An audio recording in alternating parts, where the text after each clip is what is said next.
Live Spirits Tuesday coming at you with another live stream here at Spirits People. And yeah, today we have a Four Roses tasting with the Bourbon Patty himself. And he's here in the green room. We just had a chat about the format. And I guess we were both a little bit confused about potentially doing this blind tasting here. So I think we'll change it up a little bit. But yeah, we'll talk about it when we bring in Martinez.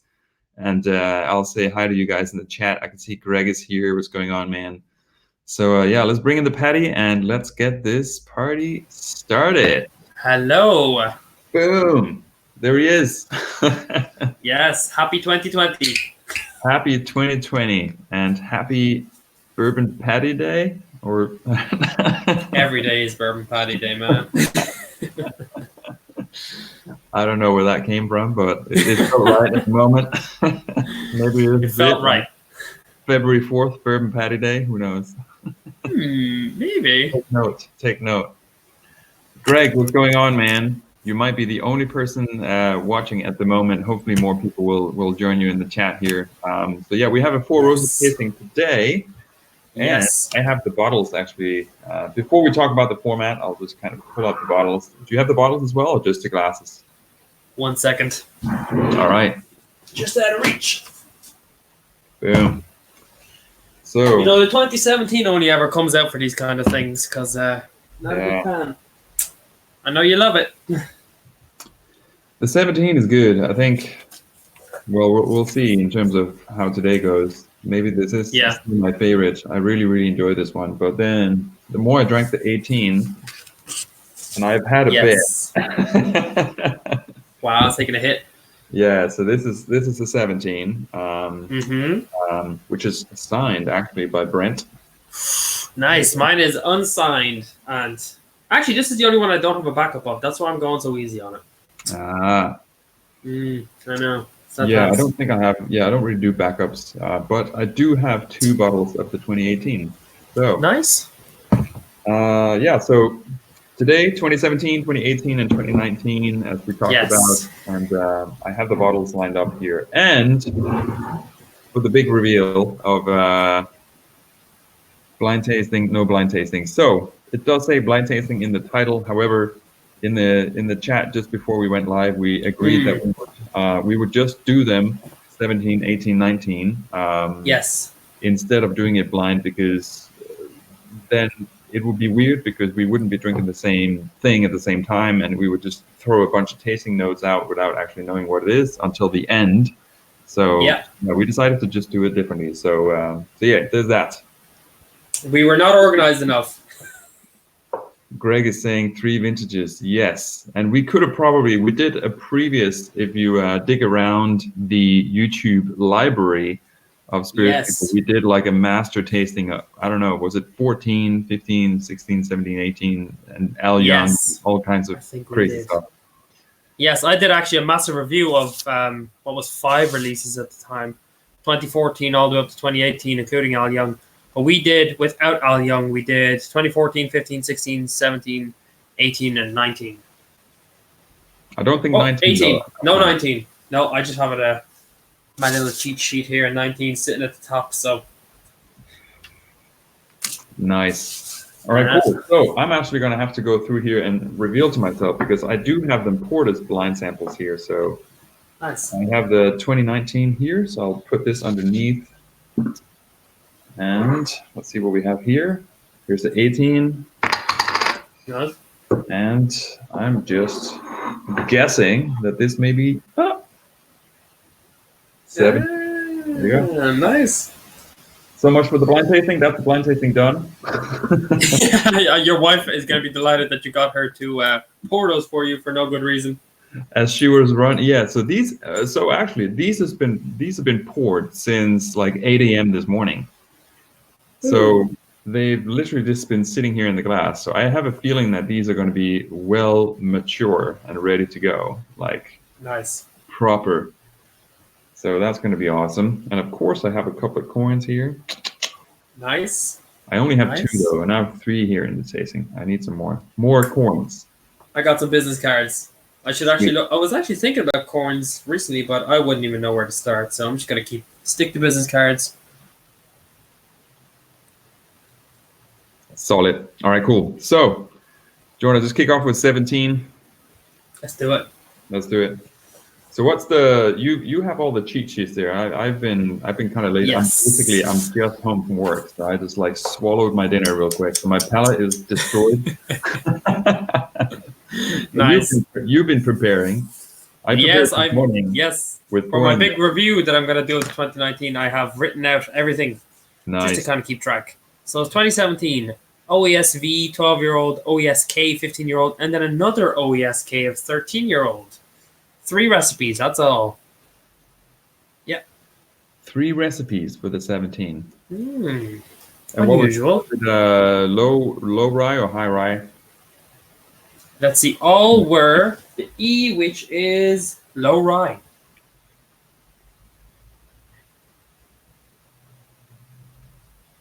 Oh my gosh. I will recommend from now on forward that on a Friday morning, I'm going to be pouring a couple of drams before I go to work, and then when I come home, they're just ready. Yes, they've been waiting all day. This smells even more fantastic than I even remember. I've had mine poured for about an hour and a half now, and it smells delicious. Nice. I've had the carrots sitting on top, making sure they don't curl up. Yeah. Greg, what's in your glass over there?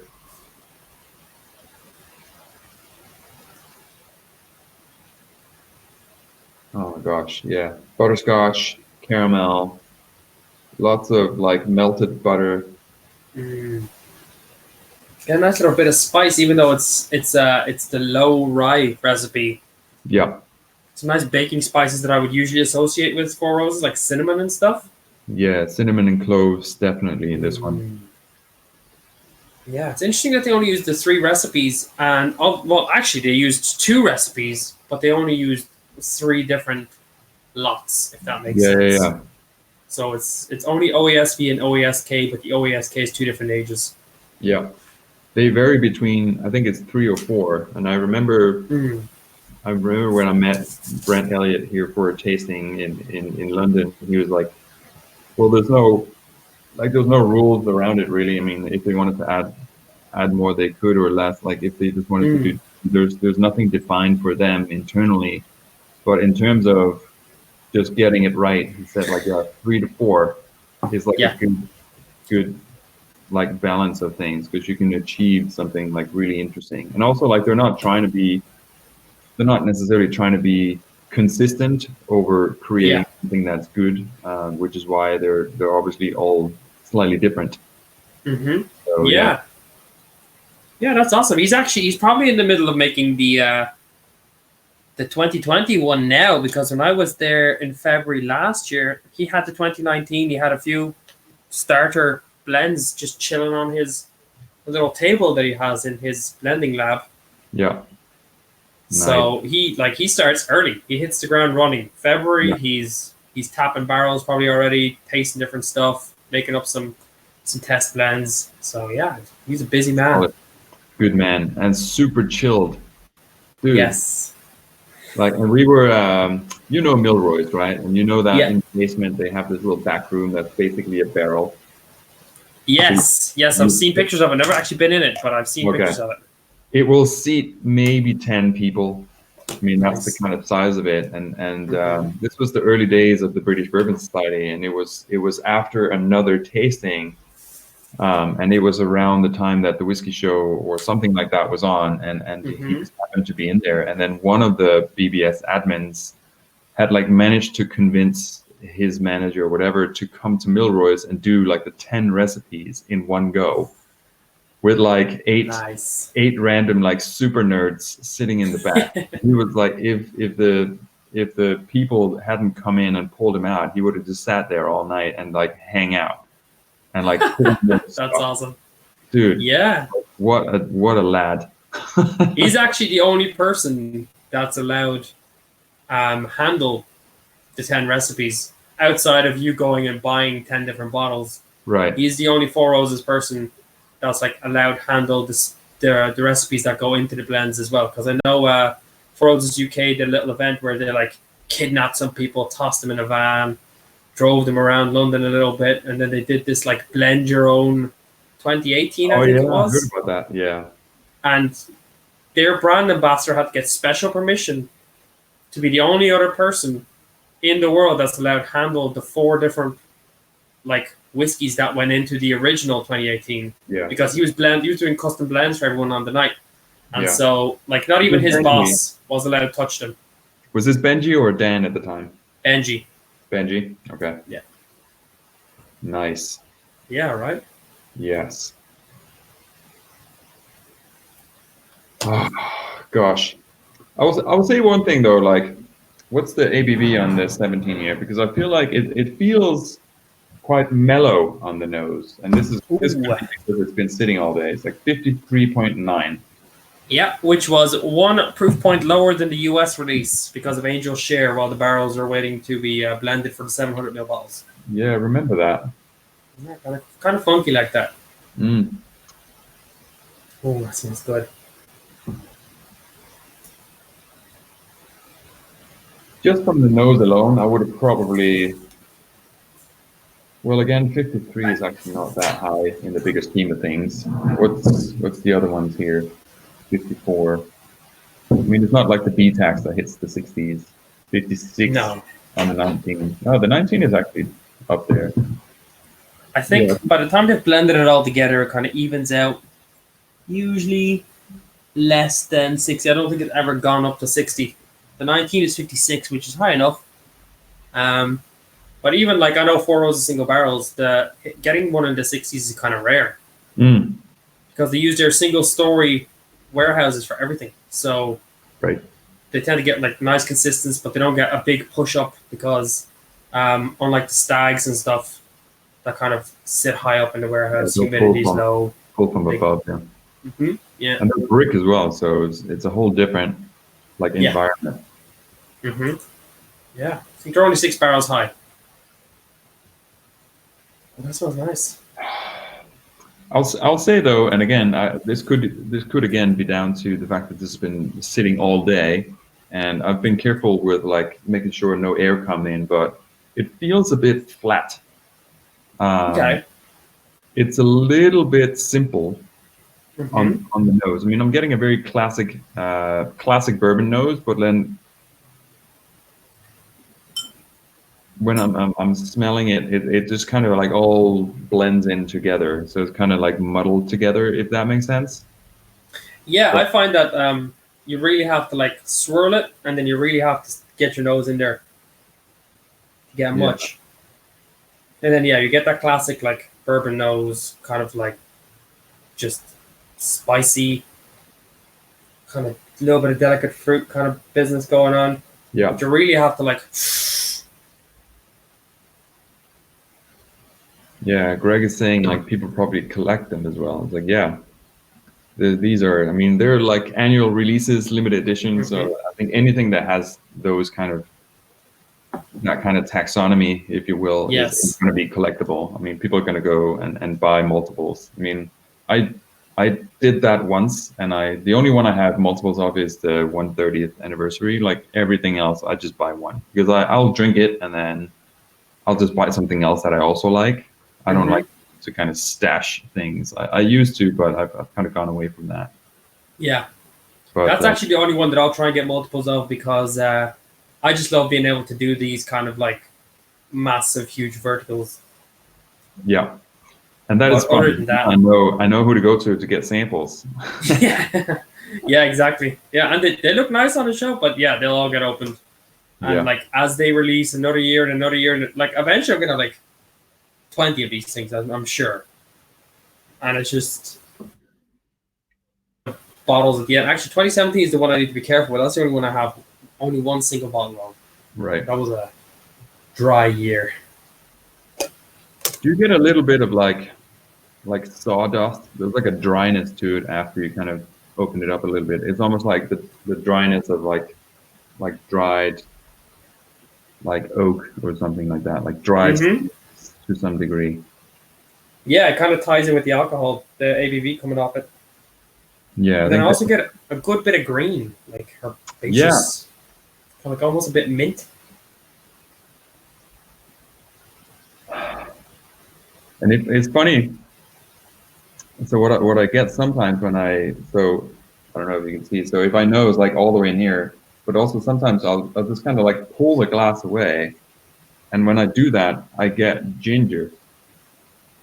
Yes. It's almost like you'll take a big whiff, and then you just like slowly continue to breathe in, and you kind of remove the glass, and you get like that kind of, because you're sucking it in, and then you're kind of circulating as it comes out. I mean, this sounds massively pretentious.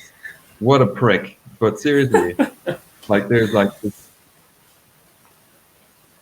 you can almost like extract a little bit extra of something that's just lingering that you won't get if you just put your nose into it. Yeah, very faint ginger, which I think is like a tie-in from that like herbal note that I'm getting over to the sawdust you're talking about, and then just the general spiciness. Yeah. That I think comes from that K they put in there. They put in 2 lots of K. The K is real like slight spice, so yeah. Mm. Oh my gosh. Oh, that's so yummy. That's delicious. And this is the first sip as well. Normally it takes a few to kind of give it away, but man. That is creamy. That is creamy and it is spicy. Greg is asking where all the people's gone. It's like, I have no idea. They're going to watch later. Greg is our master patron right now, hanging out with us. What Greg, free stuff do we have to give Greg? Yeah, what can we give away? If we would send you samples, you should just join the stream via 3-way. Yeah, right. If we had been more organized. Oh, well. Next time. Next time. So actually, so I do have so my live stream, not next week, but the week after is going to be not on the Tuesday. I'm gonna skip my Tuesday, and then I'm joining Greg and New Dram Drinker on the Wednesday over on Greg's stream. So yeah, we'll do a blind tasting. So we've sent each other blind samples. Greg has sent out 2 samples. Myself and Anthony and Nikki over on New Dram Drinker sent 1 sample. So we'll have 4 samples to drink. They're all kind of blind individually. So we'll know what we've sent, but we won't know what we've received. So yeah, that's gonna be cool. Yeah, it's gonna be good fun. I'm trying to get more into that kind of sample swap, but I have a few other ideas about some kind of broader blind tasting. I know that, I don't know if do you follow Roy over on Aquavite, his YouTube channel? I actually don't spend a lot of time on YouTube yet, but that's something that I'm working on for 2020. I'm probably going to have to do some videos myself and stuff, but yeah, man. I'm going to check that out. In fact, I'm going to write that down. Do it. Yeah, Aquavite is really good at kind of gathering up people, and he does like V-pubs, like virtual pubs and stuff like that, where people hang out, does a quiz at the end and all that kind of stuff. Just talk about whiskey. Yeah, sounds good. It's mostly malt though, so it's not necessarily bourbon patty compatible, but it's always fun to hang out. I might be busy. You guys can drink your malt. That's fine. I'll drink my bourbon. It's fine. Oh man, what do you get from that? I got like a nice creamy, like a golden syrupy note. That's real nice.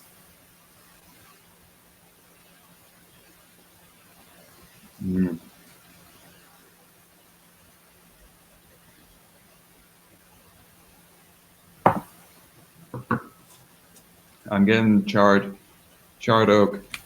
Yeah, especially in the finish. Get a bit of like herbaceous charred oak. Yeah. Some burnt toast. Yeah, that's real viscous the whole way through, isn't it?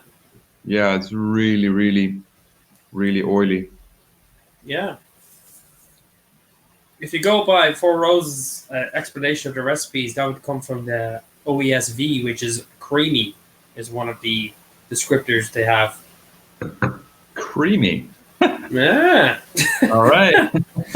Someone sat down and was like, it's creamy. And they just put it on the website, so. It's like the marketing guys coming in, like walking into Brent's office, like, Brent, what you got? It's creamy. He's like, Go away, I'm busy. It's creamy. Yeah, I'm busy. It's creamy. Get the fuck out. Grab some samples on the way out. I've got enough here. Oh my gosh. What a job, seriously. Yeah, I know, right? When I was there that day, he had like every Circus was covered in a little 200 ml bottle, and it's like these are all single barrels that have to be approved. Man. Like, oh man. What an office to have. I mean, I thought good my luck. office was decent with my cabinet next to my desk, but yeah, nothing like that. No one has that. He was like, oh, have you tried what are the small batches have you tried? And he just had an IKEA shelving unit, like 6 bottles back of every year since 2008. He just had everything. And then the bottom shelf of that was like the rarest of the rare bourbons from other distilleries you could imagine. Like, he just had everything. Like, I was trying to like kind of squint through the glass door trying to see what he just had a collection from everyone else, because obviously these guys are just sharing around all the time. Mm-hmm. He's like, oh, look, there's that Russell's Reserve that everyone went crazy for the one time with the kind of black label with kind of the circle of the wood and stuff on it. He's like, oh yeah, there's one of those, and yeah, crazy stuff. Insane. Yeah. So actually, to your point, Greg, if these Four Roses are actually that different, probably not in the bigger scheme of things.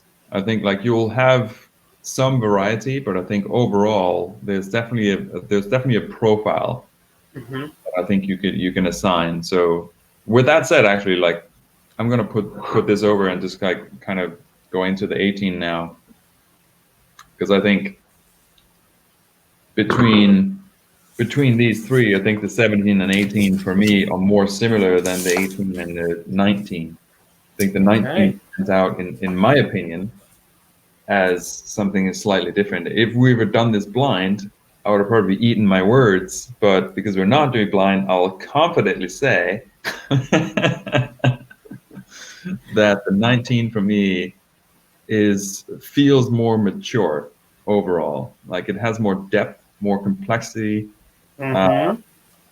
but it also lacks a little bit, although it's a higher ABV, I find that it lacks a little bit of feistiness. But it feels like a more mature, well-rounded product with more depth. Yeah, it has 8% 21-year-old OBSV mixed into the 2019. So the last time we saw anything close to that was Al Young with a 23-year-old OBSV. Yeah. So OBSV seems to be a recipe they hit up a lot. 6 out of the last 7 times they put that in. OBSV, and that's the standard single barrel as well. I mean, that's probably the most produced, I would imagine. The most produced recipe. I mean, this is just a guess, but it makes sense, right? Yeah. So all 3 that we're having tonight all have OESV and OESK roughly similar ages. So the OESK for 19 was 15, for 18 it was 16, and for 2017 it was 15-year-old. And then the OESV for the 2019 was 15-year-old, for 2018 it was 14-year-old, and for 2017 it was 12-year-old. So there's a lot of similarities, and then there's some differences as well. Yeah. Just take a little screen grab. Jesus, look at that. Yeah, there we go.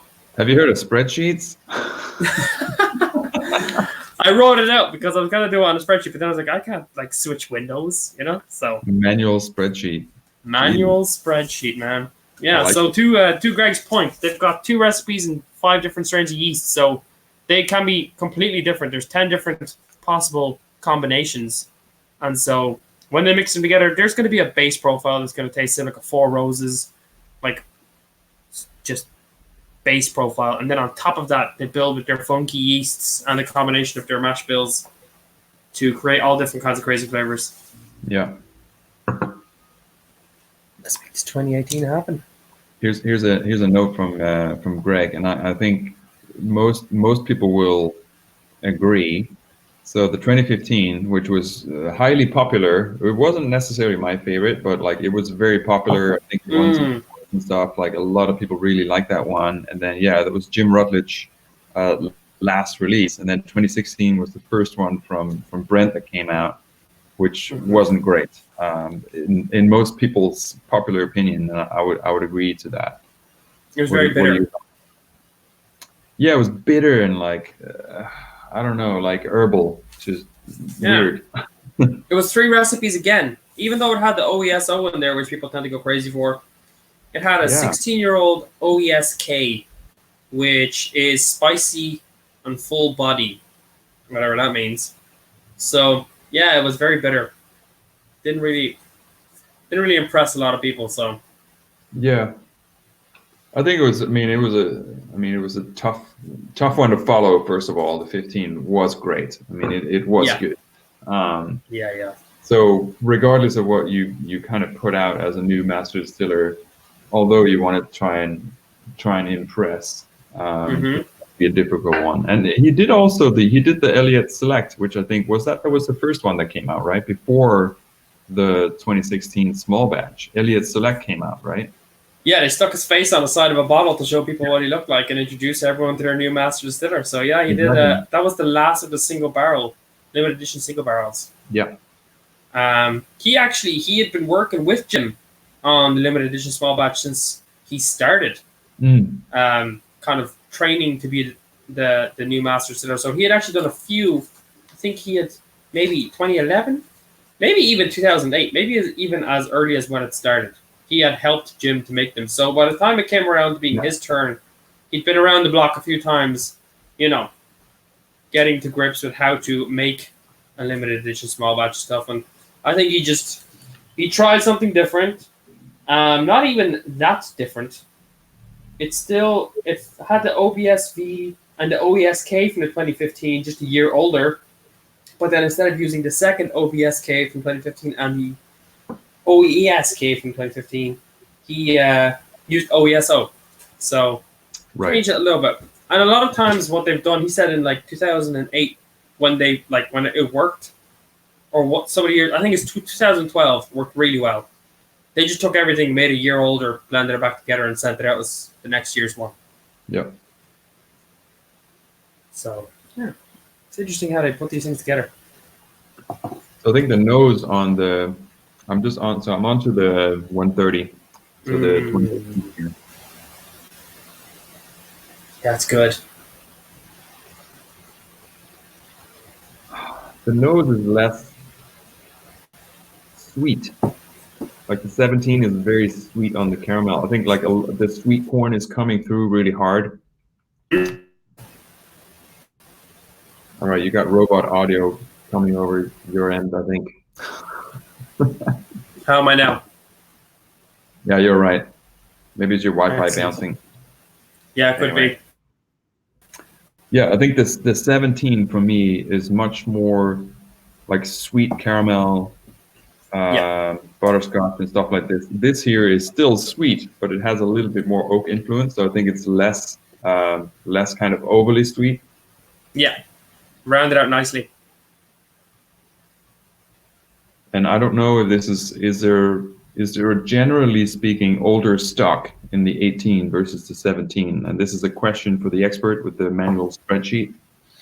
Let's see. 2018 has older stock across the board. So 17 has a 12-year-old OESV. 2018 has a 14-year-old OESV. 2017 has a 15-year-old and a 13-year-old OESK. 2018 has a 16-year-old OESK and then a 13-year-old OBSF. So OBSF, we're talking mint, fruity, spicy, full body. Seem to have an older blend of whiskeys. They put something special together for the 130, I'd say. Yeah, I think with just generally just on the nose alone, like the fact that it's less overly sweet, which is like less of the grain when you think about these are bourbons. Yes. You get less of the grain, less of the sweetness from the grain. You get a little bit more of the sweetness being numbed down, and you get a little bit more of that oak and stuff, which is kind of that. It's a hint that there's a little bit more age maturation in there. Yeah, absolutely. And if anyone, I did a massive review of 2014 all the way to 2018 last year, and did a big old blind tasting at the end. if anyone's getting lost in the codes and stuff. And it's on the website. It's right there. Right there. You're ready. You know I was gonna plug. You know I was gonna plug, but it goes through the whole Four Roses, the recipes, the codes, what age of what is in what, all the way from 2014 all the way up to 2018. And I'm gonna do a 2019 review very soon that is gonna take the top 3 winners of the blind taste off from the last mega review and pit them against the 2019 blind, see if we can get consistent results. No, it's going to be big. Über alles. Yeah, so it's going to be 2015, 2018, and 2017, actually. That's going to be in that against the 2019. Oh, shit. So, to answer Greg's question, yeah, if he checks that out when it hits, that'll answer his 2015 to 2019 answer, because I don't actually have a bottle of 2015, so I have a sample from Karan that I swapped.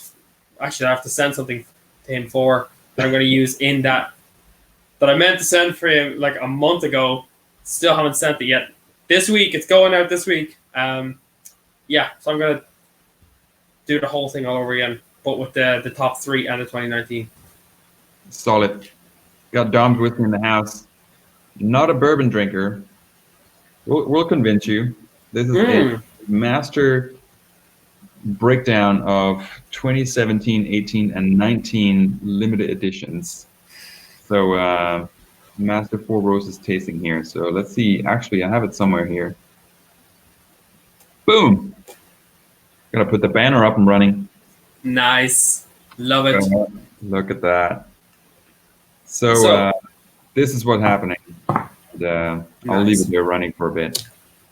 What do you think of 18 to 17 palate-wise?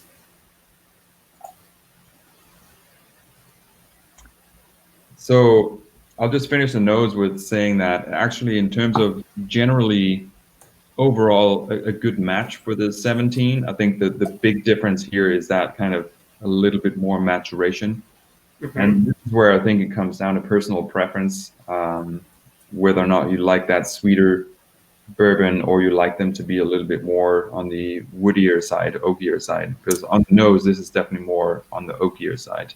I think on the palate, it feels more like, because on the palate on the 2017, for me, it was quite the char experience. Whereas this here, again, it feels like it's that same experience, but it's just a little bit more well-rounded. It has that same aspect of charred oak, which just has a little bit more refinement to it, if you will.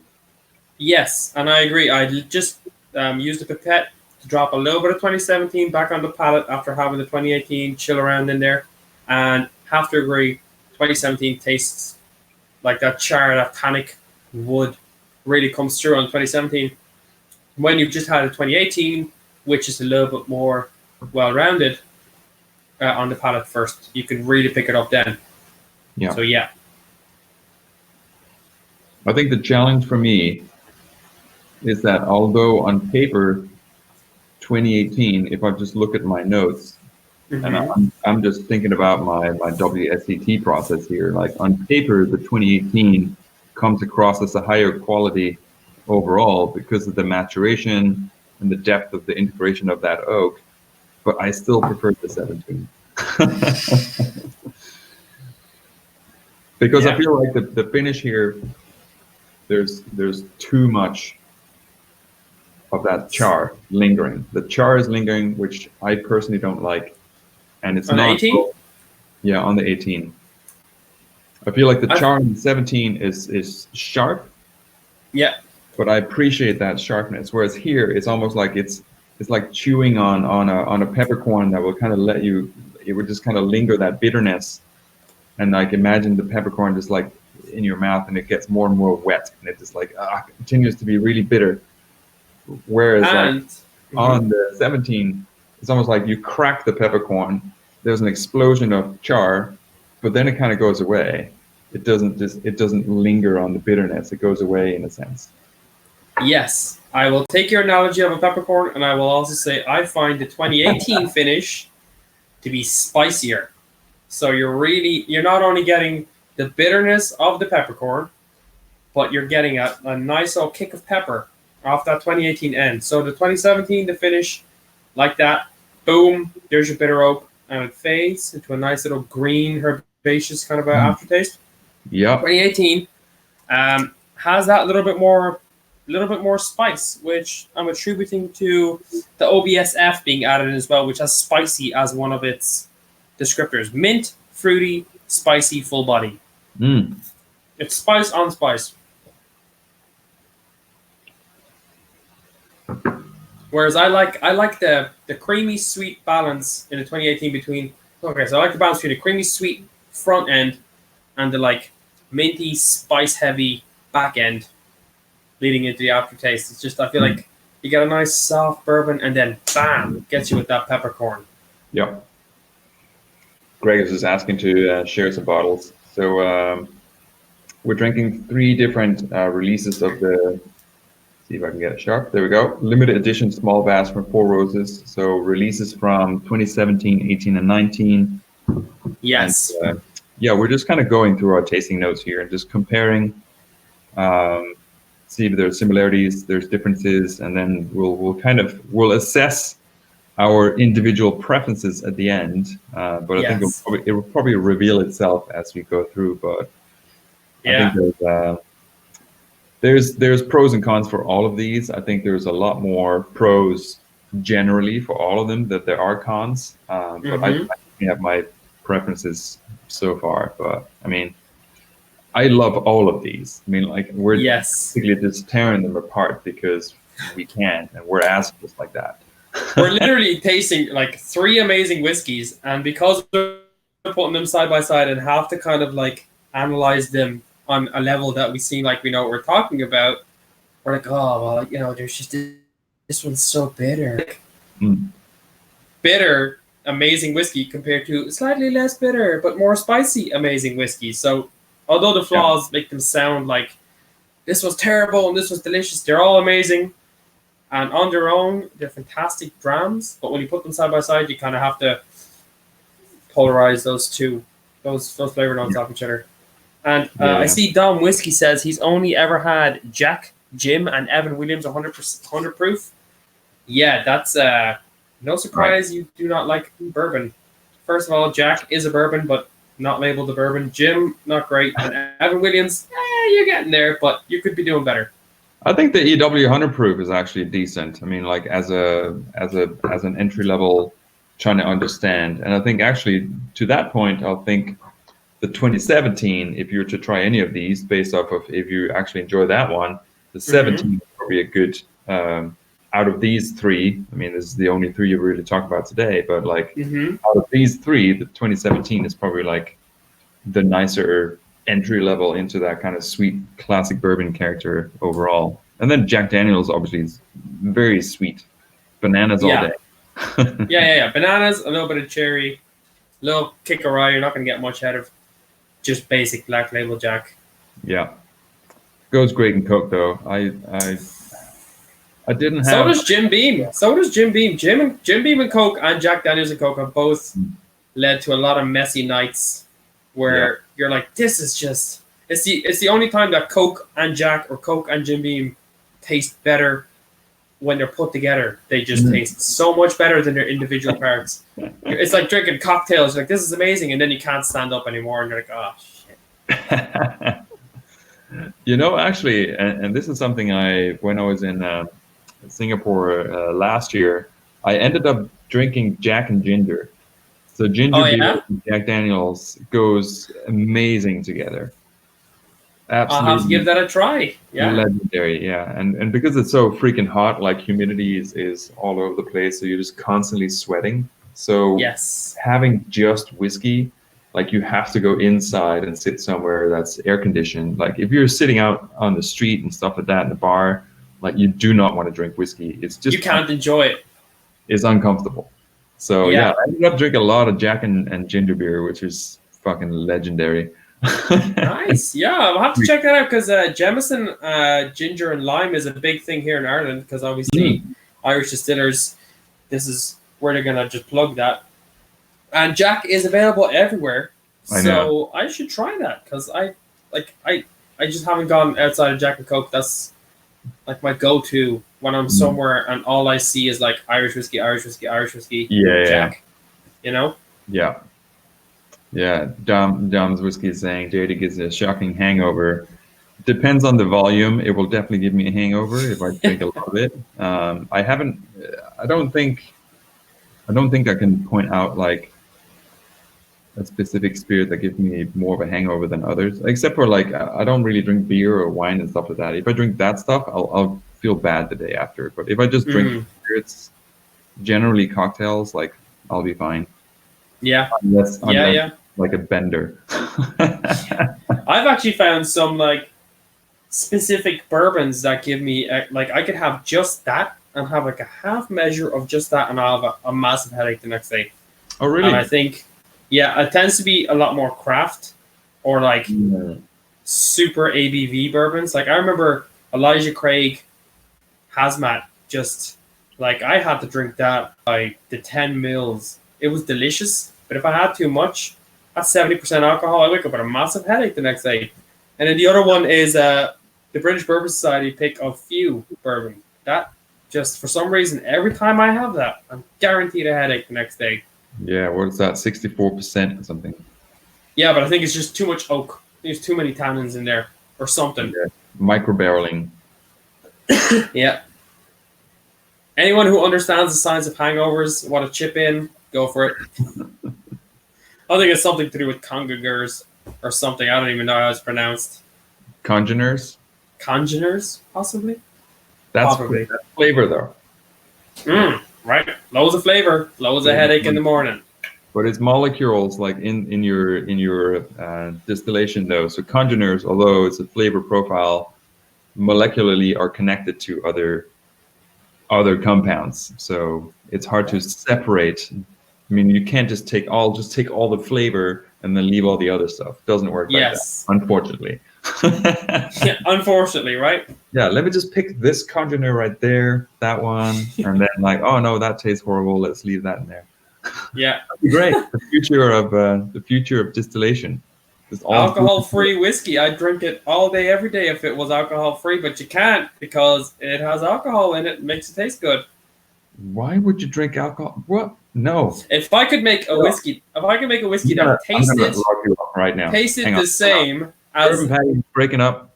If you could give me something that tasted the same as like, and I mean the same as a whiskey with alcohol in it, but didn't have alcohol in it, I'd drink it. I'm here for flavor. I'm not here to get drunk. But it helps. I mean, yes, the alcohol carries the flavors. That's the hard part. Oh my gosh. Greg is asking here, what do you guys think about Jim Beam 12-year-old signature craft? Oh, that's the little bottle with the red and the white and the thingy. I've seen those. I have an older bottling of that somewhere. And it's in the box that the laptop's sitting on, so I can't pull it out right now. But, I mean, it's a massive step up from standard white label. Anything is a massive step up from their white label. So, yeah. I mean, Jim Beam have a good flavor profile, but the white label is trash. Depending on... Because they're just like, they're pumping 4-year-old whiskey into it. It could... Like, a 12-year-old versus 4-year-old and an extra 5% ABV. You know? Makes a big difference. Yeah.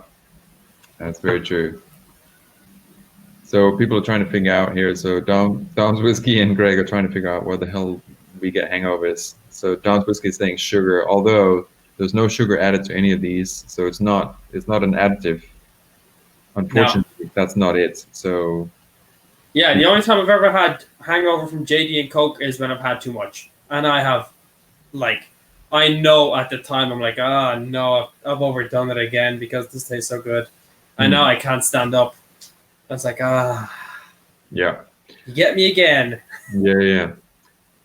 And you bring up a good point, because if it's sugar, obviously, if you drink Jack and Coke, there's no sugar in Jack. Yeah. And loads of Coke. So yeah, the sugar in that case, will make you crash Tastes so hard. good. Tastes so good. Man, I remember that's how I started on whiskey, was doubles of JD and Coke. in nightclubs because the drinks were like €2 a drink. So that would be like a €6 drink, and it'd be huge. Yeah. Drink that. You have a few of those in the night, and you'd just be sorted the whole night. You'd keep it cheap, and you get a great buzz off it. What are you on? 2019? 2019. Let's make it happen. Let me grab my 2019 here. It's been waiting. This is actually, I haven't actually had this yet in comparison to the others. It's only ever had it on its own. So tonight's a big night. Nice. John's whiskey is clarifying here. So he says the sweetness. It's not the sugar, it's the sweetness. Yeah. That few is not sweet at all. That few is piney as hell. Yeah. Jack is definitely sweet. It's very banana sweet, like overripe Cherries. banana. Yeah, cherries, all that kind of stuff, like very sweet profile. Yeah. I would be very surprised if anything in the profile and the flavor of such will give you a hangover. I think it's definitely more of like production methodology or whatever, depending on your body, because we're all different. We're all unique. That's a big part of it, yeah. Actually, I have a review of 2 JD single barrels that came into Ireland that's going to hit tonight, and one of them was like the sample said "sweet forward" on it, and I was like, "What does that mean?" What the hell? But the whole time you're drinking it, it's like all the notes are here, and then there's just powdered sugar the whole time. Like, I mean, as if there was sugar in it. It's just powdered sugar, and then all the notes kind of sprinkled in on top. Needless to say, that was not my favorite of the 2 barrels, but I'll not spoiler alert too much. Call it the Candy Flush release. Yeah, like it was really sweet forward. Like Jeff Arnett knows what he's talking about. It was like just sweet, just like sweet. Like sugar had been added, but it hadn't, obviously.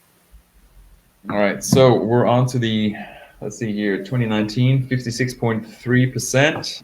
Yeah, you can smell it already. And this is something else. On the nose, it's just much more elegant.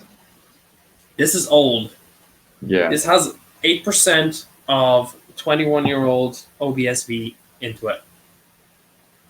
So this has that old kind of like you kind of get like a bitter oak the older the whiskey gets. This has that.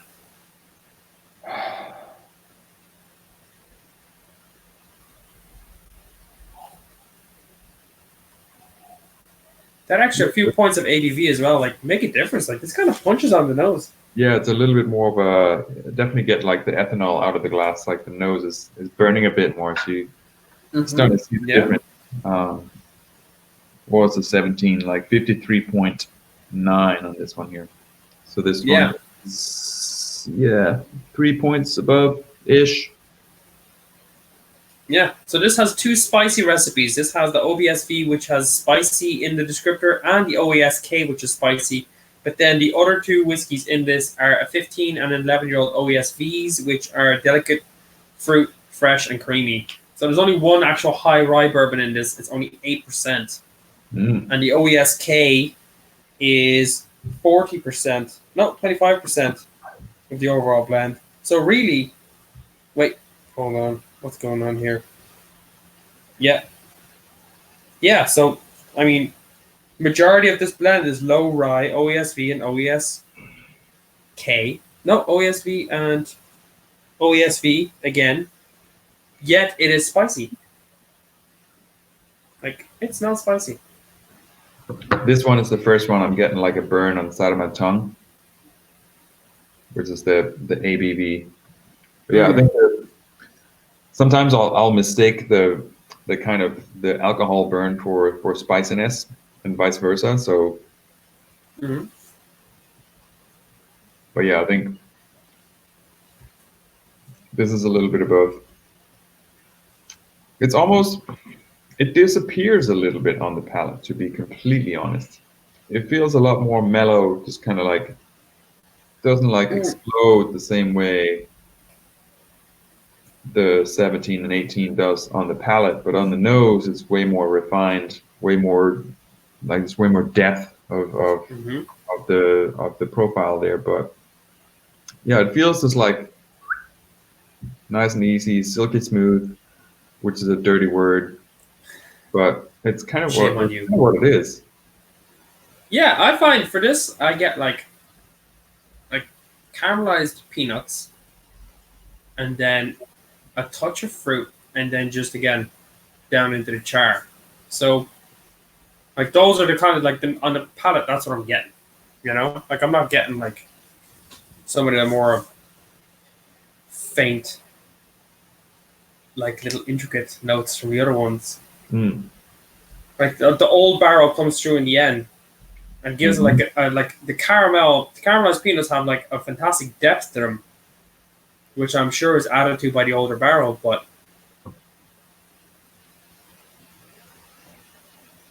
borderline tannins, borderline. I get that caramelized peanut butter or peanuts, a little bit of like creaminess, and then just old charred oak. So it's not as complex maybe on the palate. Like it has depth of flavor, but it's not as complex and as intricate. Yeah. I think on the nose, for me, it's a clear winner. But the palate lets it down. But still, I mean, again, this is like a billion times better than Jack Daniel's. But still, like you have to say something about it. I'll say that the nose outweighs the palate in terms of like just the quality, because the nose is so complex, super refined. Like you could pick out a bunch of different stuff. I think you were saying something nuts, and the only thing I could think about was hazelnuts, but like dry hazelnuts, because it's not a very distinct flavor coming or aroma coming through, but it's like very faint, but it's kind of a hazelnutty kind of aspect. It's almost like because it was a little chocolatey, it's almost like a Nutella. Yeah. It starts similar to like a peanut brittle, and then it goes into that as the barrel comes from the other side, like from the end, kind of meets in the middle in like a dry hazelnut Nutella kind of note, because that barrel brings the dark chocolate, some clove, spice, and just some bitter char, and puts it with that peanut butter brittle, that creamy, like deep caramel, kind of earthy, nutty kind of note comes together to make that kind of like a Nutella dry hazelnut note in the middle. Making little Nutella babies, all the tasting notes intercourse. Yeah, and it's funny when you look at the 2018 and the 2019, the only difference in what is put into it is 2018 has OBSF and 2019 has their OESV. So they both have OBSV, they both have OBSV and OESV and OESK, and then they just differ on the fourth ingredient. And the ages are roughly the same for the OESV and the OESK in both, but the OBSV obviously is like 21 and 10.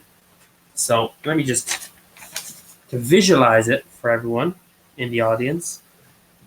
See that? Very, very similar. And then the OBSF there is where it differentiates, and 2019 has another OESV element to it. So you'd almost expect a little bit of the same, but obviously the 2019 has such depth because of that 21-year-old bourbon that was added into it. You get that depth, but I feel like it almost takes away from the rest, and the rest doesn't really offer much, because that age is almost like all it has. If you really have to pull it apart, like it feels like the older stock in this blend is kind of what's coming through, and all the other stuff isn't really pulling its weight. Yeah. And John's whiskey is throwing mud, saying he's going to investigate bourbons when he's finished more proper whiskey. Oh well, there goes that. There's a personal opinion. Yeah, there's a fan if I ever saw one. There's someone who's not getting your Christmas card. I'm sorry, man. But unless you were talking about rye or another American spirit, like You're not getting a Christmas card. Yeah. Like Four Roses, some of their older stuff is amazing. I remember on the day that I was in the Sensory Lab, and I go on about this, but like I said to Brent, I was like, "Oh, what about the older stuff? Like, what about what was in the Al Young?" And he was like, "Oh, I don't have any of that left, but like, here is 27-year-old single barrel of something. I can't remember what it was." And he was like this will show you how a 27-year-old the whiskey just isn't good anymore. Poured it. Me, the guy who brought me there, and him, we were like, "That's really, really good." And he went, "Shit, yeah, that's been blended into Yellow Label. Like that's gone." Brilliant. Like they just blended that barrel into Yellow Label, but it was like 27 years old, and it was fantastic. It was so good. So I'm sure that 21-year-old OBSV was doing it. That is that's the big hitter for the 2019. And you know what? It does kind of pull it up compared to the rest. It does a lot of lifting, but at the end of the day, if you have to compare them, and that is like part of its strength, it makes it a really good pour compared to the rest. Yeah. Well, he probably had to save a giant batch of Yellow Label. It's like, gotta save the cash cow. All right, I'm gonna close my eyes, take this 27-year-old, pour it in. Like imagine buying a Yellow Label and it's like what, dirt cheap, and you're like, oh, this is just like mixer juice. But in there is a tiny amount of 27-year-old Four Roses whiskey. That's like, you're not appreciating me. I hate you. Yeah. It's like, I'm a minority. You have to respect me. They watered me down to 80 proof and stuck me in with all these other crappy 9 recipes all these that are all like 6 years old. Here I am being underappreciated, being poured into a red Solo cup with Coke. Yeah. Oh, well. That's kindergarten teacher for you right there. Ex Montessori teacher. I actually finished up last week, so I have now ventured into the world of self-employment. Brilliant. So we'll see how that goes. We'll see how it goes. So far, so good. It's only been 2 days. How much Netflix? Yeah. I literally spent the first day trying to make my laptop faster. Like I deleted about 40 gigs worth of stuff off a 500 gig drive, and it made a bit of a difference. But it took uninstalled a lot of crap I didn't use anymore, and yeah. Yeah, so you can stream porn. You don't have to like. I wish that would have been easy. It was like 100 gigs. I had 100 gigs of photographs on that laptop. I've had it since 2012, so it's been through a lot. But I deleted a lot of stuff. A friend in need. Exactly. Oh my gosh. All right, back to the whiskey and back to Greg, our friend in the chat. Right, I'm gonna do something wild now. I'm gonna mix these up. Do it. Because I don't know which is which. The bottom of the glasses are numbered in case anyone's wondering why every now and again I picked up a Glencairn and kind of pretended to look at the bottom. That's because the date, the year is on the bottom of the glass, but I can't actually see it through the top. So, okay. This is already like unfair because I can already see the difference between 2019 because it is darker in the glass than the other 2 years. So like if I held these 3 up to you, which do you think is 2019? 2019? Yeah, which looks darker? Yeah, middle one. Middle one's darker. That's the 2019. I can tell you that right now because it has. Like you wouldn't think 8%. Like only 8% of it is 21-year-old. Like for every 100 mils, 8 mils. Yeah. But yeah, there's 2019 in the middle. You know what I mean? Like that's not gonna be.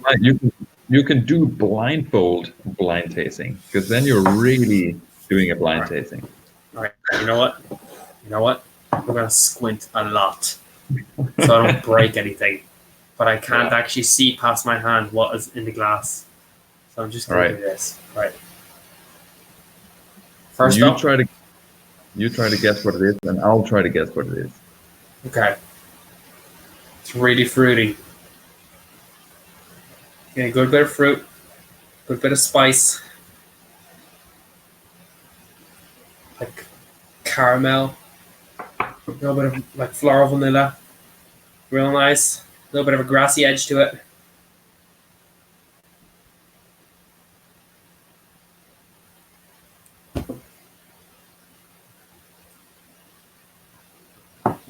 (2019) caramelized peanuts. Caramelized peanuts, 2019. I was going to say that was the 17. Telling you, man, peanut butter Boom. brittle. Peanut butter brittle straight away, 2019. Knew it. So that one's delicious. Smells real good too. Right, okay, now the other two. That smell good. Yeah, it smells so damn good. Okay, this one, no idea what it is. Okay. Kind of a little hint of butterscotch. Red fruit again, which I would expect from Four Roses. A little bit of white pepper. White pepper. Mmm. I'll say 18 with that note. Mmm. Real fruity. Like, oh, really good fruit. Yeah, I'd say 2018. That doesn't have that bitter edge. Oh, Was it 17? what? Yeah. Oh, shit. Shit, man. That's 2017 weird. has left me I thought impressed. you would pick out the 17 based on the sweetness, because it's like literally in a whole different ballgame of sweet. It is sweet, but I didn't get the bitter. Right. A lot of sweet. Maybe it's just been open that long because it's been like uncovered the whole time that we've been tasting. So that bitter kind of drops off. Like, that's real nice. That 17 is rocking it. That's to the 18. Greg is asking how they would all react to water. Definitely 18 is amazing.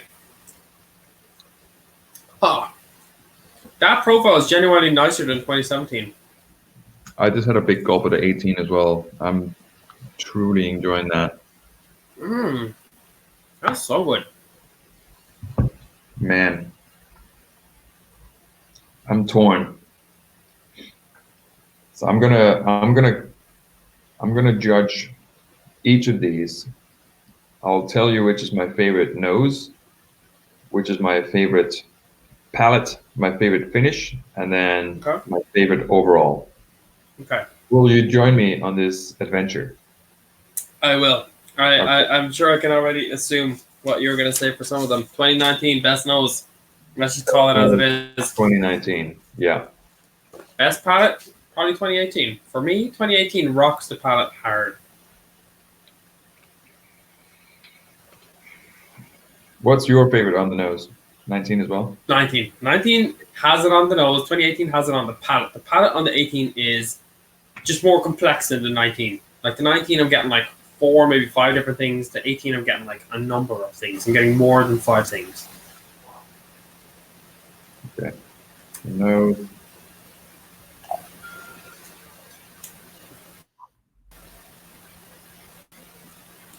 I think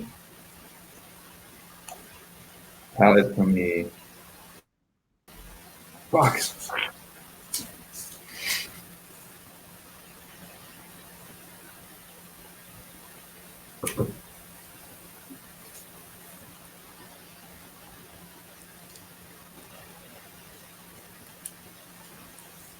Greg, not to worry. We're going to test out your theory. We're going to add some water in a minute. Here's my dilemma. My heart says that the palette on the 17 is my favorite, but my brain says that the 18 is my favorite. So I'm gonna go with the 17 because it's more raw. It feels more unfinished. It is. I like that. Personal preference. I like how the 18 is like the finished version of the 17. That's These a good way to ages. put it. That's a very good way to put it. Yeah, because the two things that they have in common, which is OESV and OESK, are older in the 18 than they are in the 17. Mm-hmm. It's more well-rounded on the palate. All right, moving on to the finish. All right, let's do this. I'm gonna have to retaste all of these.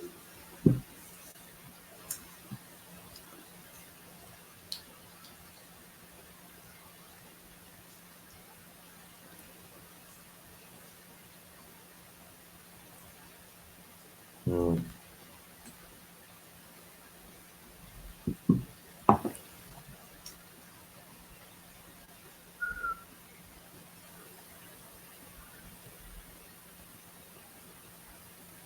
Yeah, it's not the 19. Okay, so for me, the finish is between 17 and 18. Okay, for me, it's 19 and 18. I don't like the bitterness on the 17. But the 18 has a lot of spice. Well, so hold on. Let me just chuck some 17 in there for funsies.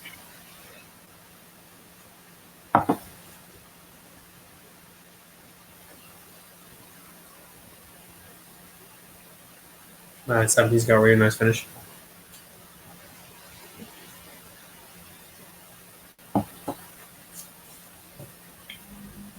Oh, man. Finish on the 17, man. It's just so... That's just yummy. That's just yummy to me.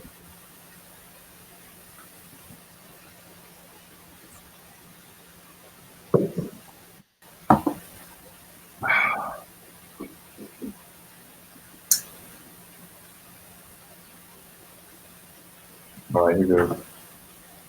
Here goes one.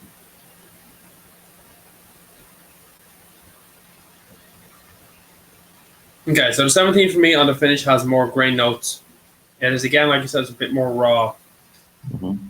All the way through. You're getting that, like just here's something that is uncut. All these are uncut and unfiltered, by the way. Like your barrel char in the bottom of the bottles. Like, they're really just giving it to you straight as a blend. My 17 feels like it could have done with maybe an extra recipe blended in. But maybe Brent was going for that kind of like here's a fucking raw bourbon after all the shit people talk about 16. Yeah. Here. Like, there you go. Like, suck on that. Yeah. Raw ass. Like, not even like bad raw though. It's like rough around the edges, full of flavor. Mm. You know? It's so good. Greg has a good point. There's probably worse things to compare in life. You guys got cheap IPAs. Compare cheap IPAs. If I'm drinking beer, it's like, that one tastes like piss. That Yeah. one tastes like piss. That one tastes like... That's why I drink whiskey, because I cannot drink beer. Like, I'll drink whiskey or cider. That is it. I have a total sweet tooth. My palate... The reason I drink American whiskey is because my palate prefers that sweet profile. Mm. Yeah, beer doesn't... Like, IPA is absolutely no-go. I'll drink, like, really cheap lagers and stuff if I'm thirsty. I really can't. No matter how thirsty I am. I'll drink cider. I'll drink cheap cider. Right. Sweetness. So my finish goes to the 17. Mine goes 19 because you 19. really get that nice barrel old. Yeah, it's not as spicy as the 18. Mm-hmm. Yeah, the But that 18, older stock really... Yeah. For me, it lets it down a little bit because the finish becomes a little bit too old. Like it's too one-dimensional on that old aspect, but it's also its biggest advantage overall. Yeah. So old herbaceous oak, I have that on my tongue right now. Old herbaceous oak is what that 2019 finish is all about. Mm-hmm. That's really where everything drops out, and what you get left with is the influence from that 21-year-old OVSV. Yeah. Yeah, 100% Yeah. agree. And But I again, like that. the brain and my heart will disagree with everything here, but that's fine. That's how it is. But yeah, like for me, the palette and the finish, the 17 are just. I wouldn't say they're miles ahead of everything else, but it's just my preference. I think that's where it is. Like the 18 That's to me on the finish had way too much of, you call it herbaceous oak, and that's exactly what it is for me at the end of the 2018. It's too much of that herbal, almost like cough medicine, like whatever it is, like something is in there that hmm I can see why it's in there. I just would yeah, prefer it not to be in there. yeah. I get that. I get that. So So we have now so far. I hope you can keep it track, because here we go. Look at that. It looks like it's So, 2019 for me. so you're in between 18 and 19, really. And if you look at the percentage here, you should, in theory, pick 19 because you have 2 out of 3. I should, in theory, pick 17 because I have 2 out of 3. But now you have to ask yourself, what's more important as a whiskey drinker to you? What it smells like, what it tastes like, or what it feels like when you're done drinking it? It should be based on, I have these 3 glasses here, and I've tasted them over the past hour and a bit. Which Mhm. of these, if I could only have one, would I drink? And I would say 2017.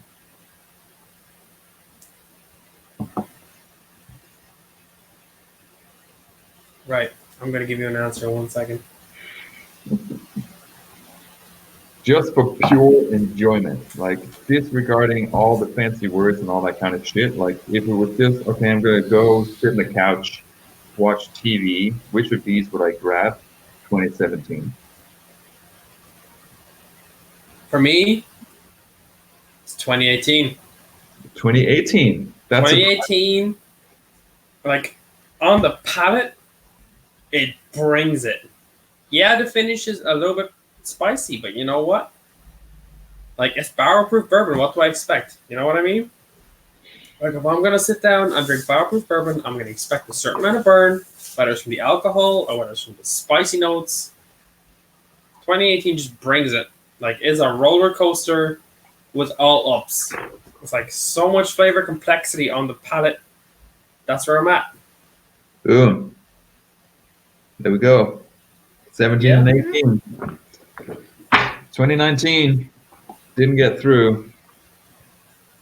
Which would be your runner-up? 2019. 19. Easy runner up. Like a very close second. I think I would agree. Mm. I think, yeah, for me, the 18 didn't work for me on the finish at all, and I think it kind of ruins it for me because it does linger, but it lingers with stuff that I don't necessarily enjoy that much. Yeah. So that That's that 2019 though. On the finish yeah, is actually really damn good now. That I've said 2018. I'm sipping on some 2019 like that's a close second. That finish on 2019 is nice.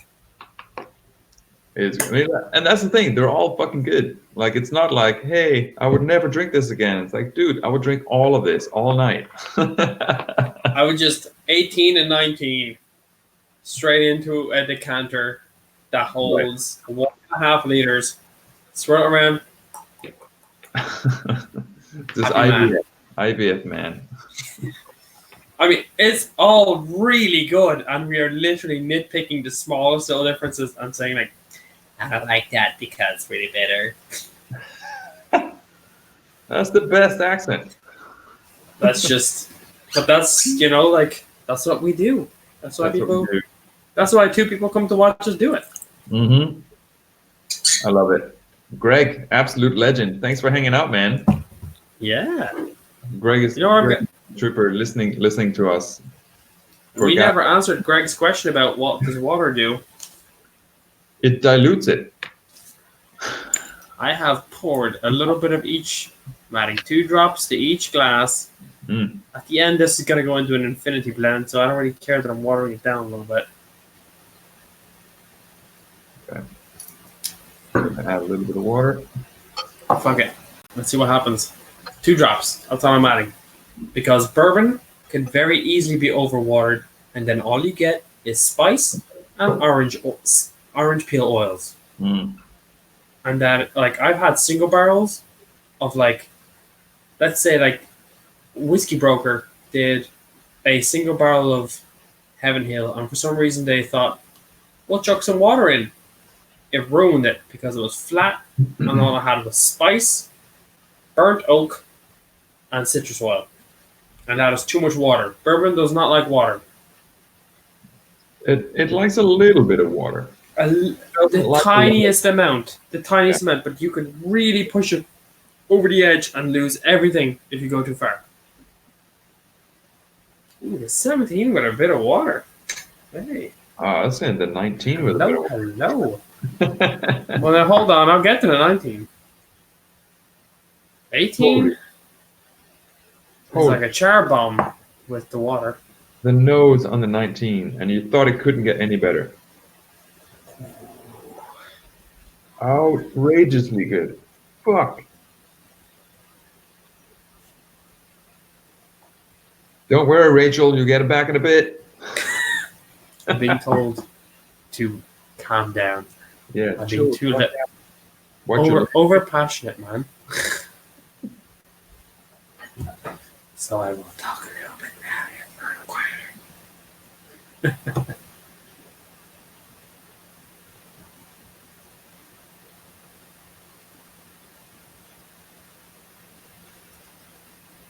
You know, on the 19, even with a bit of water, I'm still getting a lot of peanut butter brittle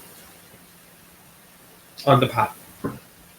The nose is fruit heavy, but the palate is still that caramel and earthy nuttiness heavy. Yeah. I'm getting a lot of fruit on the palate now that didn't come across before. Mm-hmm. Yeah. I think the finish disappears now completely on the 19. It just would and I added more water than you probably would have. So I kind of went a little bit overboard, but the nose, fucking hell, so good. I would agree on the finish, and I think that is because what was already carrying the finish was only 8% of 21-year-old OBSV. And so when you add water, its influence drops quick because it is like the smallest amount that's in there. Like the rest, like that's 8%. Then you have 27 or 25% of 15-year-old OESK, 40% of 15-year-old OESV, and 27% of 11-year-old OESV. So 8% is like the tiny little bit there. Next up from that is 25%, which is a quarter of the blend. That's like a big jump. So yeah, the water's gonna take that 8% right down. So what do you think of 18? No one wants 8% of a 21-year-old. That's like 4 fingers. Oh God, you did that. Oh my God. That's like 4 fingers from the left hand severed.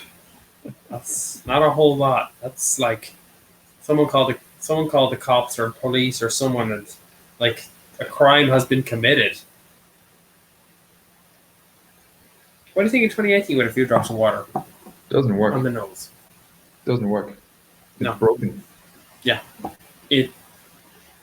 All I'm getting is separated almost. Like it's like I don't know what it smells like anymore. It smells like a bunch of random weird things. Like the predominant note I'm getting after 2 drops of water is like sulfur.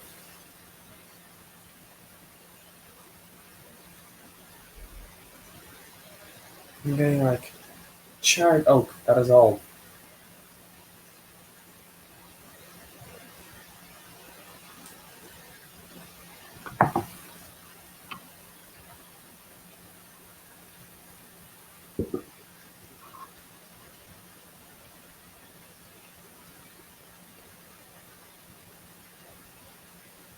Yeah, nope. Finish is still there. Not as spicy though. The finish is almost untouched for me. And I added if you added 2 drops of water from the dropper, I probably added about 10 times that. I added 2 drops of water using my Spirits People dropper. Mm-hmm. I don't And have any, unfortunately. And this is a new setting. I don't know if it's I've noticeable. noticed Boyne Valley Aqueduct in the back. I got it right there. My wife is working, so she's in the office.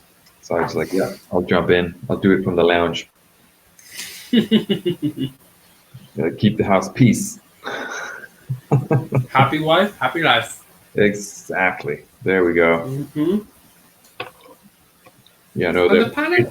finish on the 18 is still that like weird herbal Spicy. note coming off of the wood. Yeah. I get a lot of spice still in the 18, even with 2 drops of water. But the palate still has it going on. Nose, gone. Palate still has it going. Finish on the 18 with 2 drops of water for me. Still spicy, still herbaceous. Still get that herbal Yep. kind of thing, which I will agree that it's there. I disagree that it's a good thing.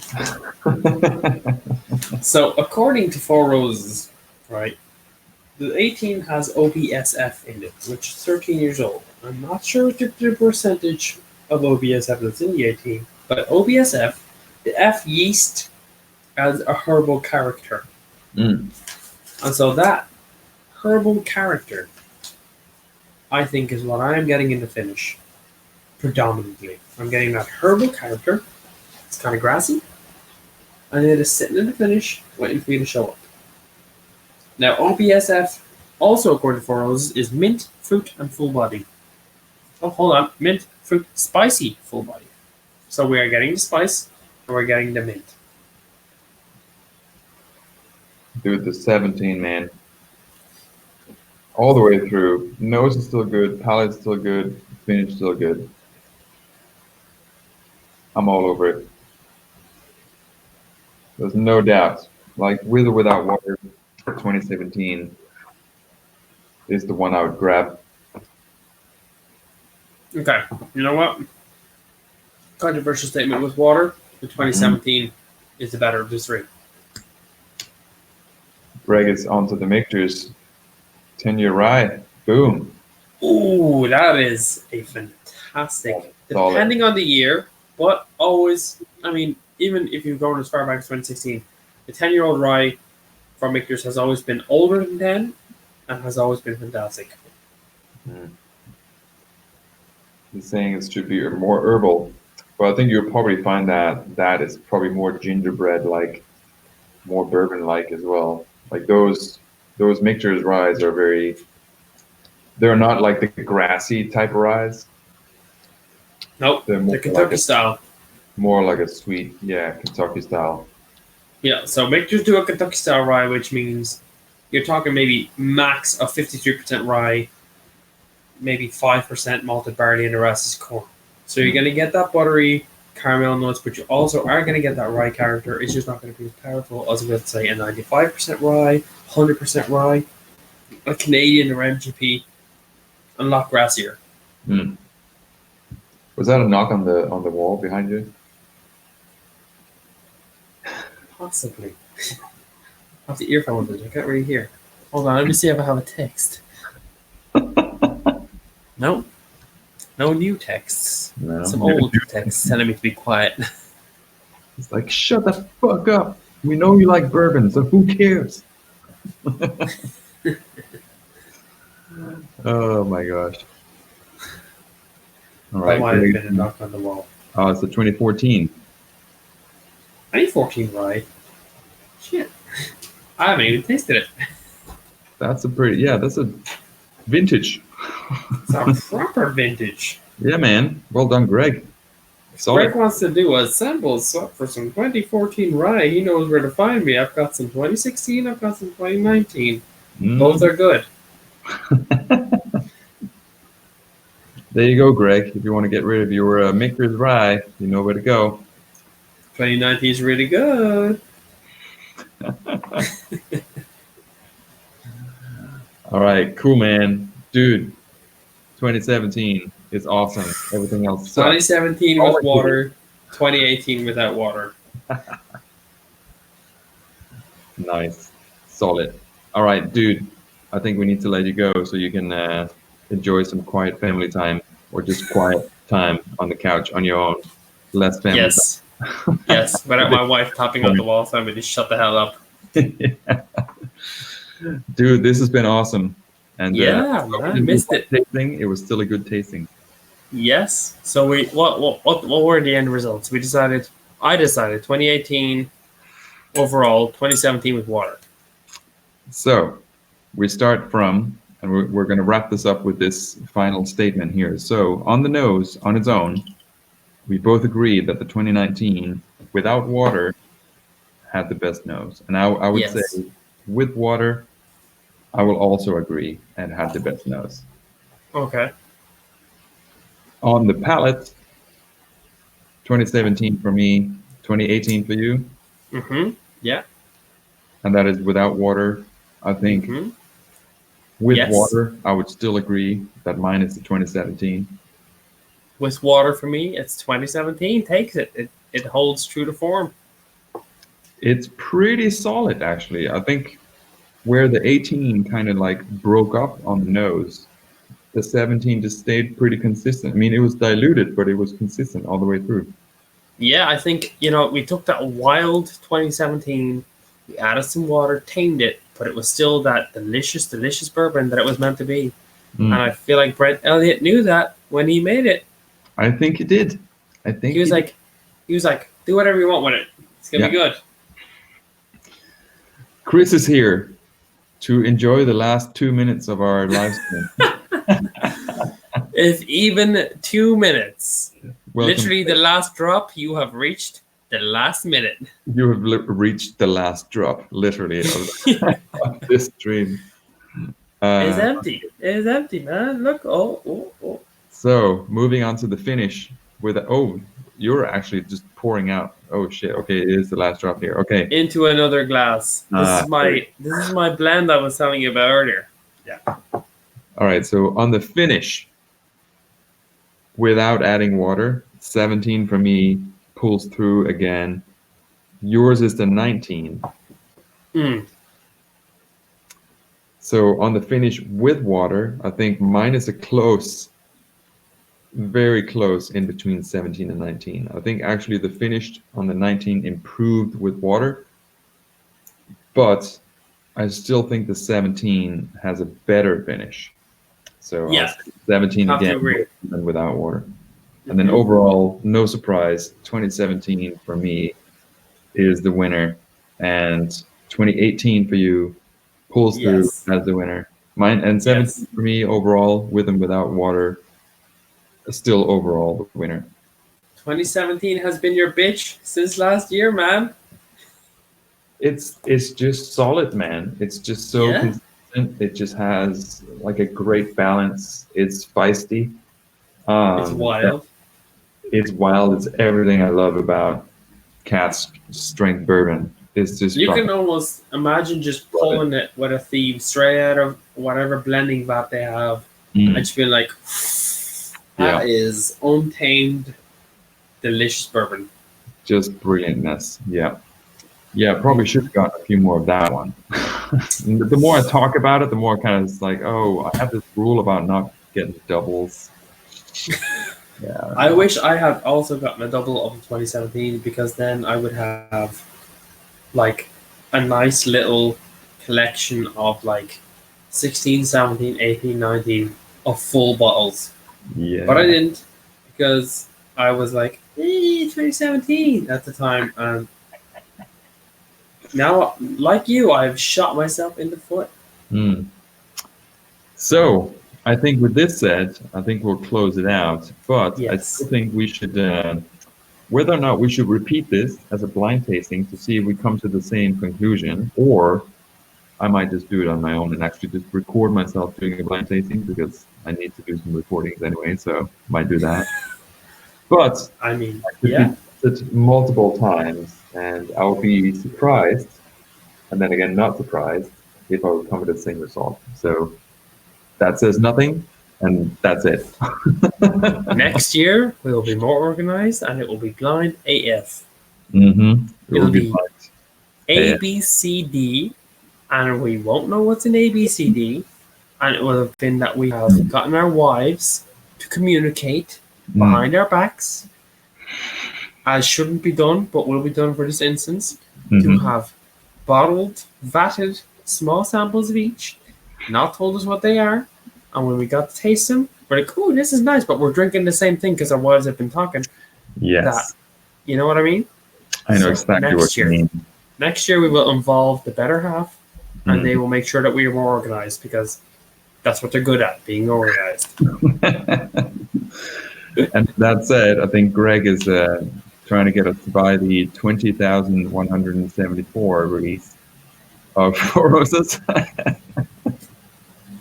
I didn't even realize that was that, but for €301, the 2017 can kiss my ass.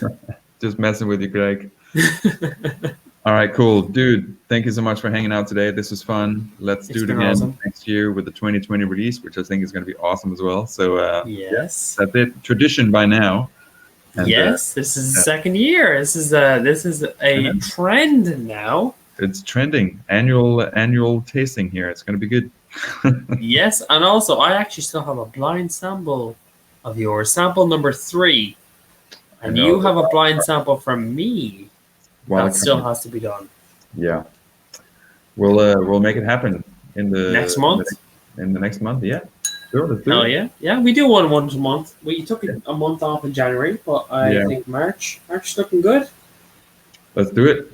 We'll make it happen. Excellent. Yeah.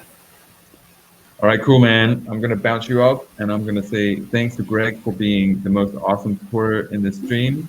Yes. I'm amazed that you're still here, Greg. You're an absolute legend. And thanks to The Last Drop for catching up on The Last Drop. And with that said, peace out and see you guys next week.